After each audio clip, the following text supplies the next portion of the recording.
नमस्कार, मी मनीषा। तर आज आपण कढीपत्ता चटणी कशी करायची ते बघणार आहोत। तर कढीपत्ता चटणी ही चविष्ट आणि आरोग्यासाठी खूप फायदेशीर आहे। कढीपत्त्याचे अनेक औषधी गुणधर्म सुद्धा आहेत, त्यामुळे ही चटणी आपल्या आहारात समाविष्ट करणे खूपच फायदेशीर आहे। त्यामुळे आपण ही चटणी बघणार आहोत। तर त्यासाठी मी 1 वाटी शेंगदाणे घेतलेले आहे, 1 वाटी कढीपत्ता घेतलेला आहे, जिरे, त्यानंतर हिंग, लाल तिखट आणि मीठ एवढं मोजकं साहित्य आपण ह्याच्यामध्ये घालणार आहोत। तर ही चटणी आपण कशी करायची ते आपण बघूया।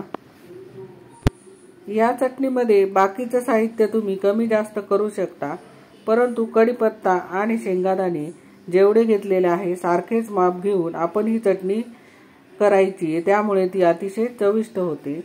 चला मग आपण बघूया। तर एका कढईमध्ये मी आता मंद गॅसवर शेंगदाणे भाजून घेणार आहे।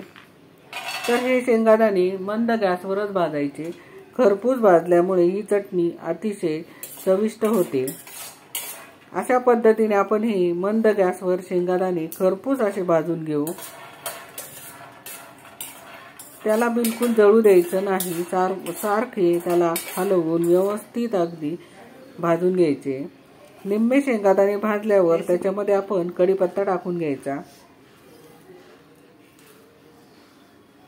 आणि कढीपत्ता शेंगदाण्याबरोबर भाजायचा। कढीपत्ता हा उडत असतो, त्याच्यामुळे शेंगदाण्याबरोबर तो भाजून घ्यायचा आहे।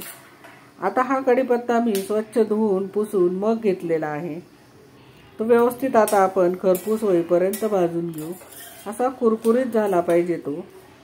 तर ही चटणी जर उरली तर आपण ही भाजीमध्ये सुद्धा वापरू शकतो, भाजी सुद्धा यानी छान होते। हे पहा, अशा पद्धतीने आता आपण दोन्ही मिक्स करून व्यवस्थित भाजून घेऊ। आपलं भाजून झालेलं आहे, तुम्हाला कढीपत्ता दिसतच असेल असा कुरकुरीत झालाय। तो आता आपण मिक्सरच्या भांड्यात थंड करून घेऊ आणि नंतर आपण ते बारीक करून घेऊ। तर हे बघा, असा कुरकुरीत आपल्या हाताला लागतो, तुटतो तो। आता आपण ह्याच्यामध्ये हे सर्व साहित्य टाकून घेऊ। जिरे टाकून घेतले, त्याच्यानंतर हिंग, लाल तिखट म्हणजेच मिरची पावडर आणि मीठ आपण ह्याच्यामध्ये टाकून घेणार आहोत। हे सर्व आपण मिक्स करून आपण हे एकत्रच आपण बारीक वाटून घेणार आहोत। जाडही नाही बारीकही नाही असं आपण हे वाटून घ्यायचंय। हे पहा, अशा पद्धतीने ही मी बारीक करून घेतली चटणी।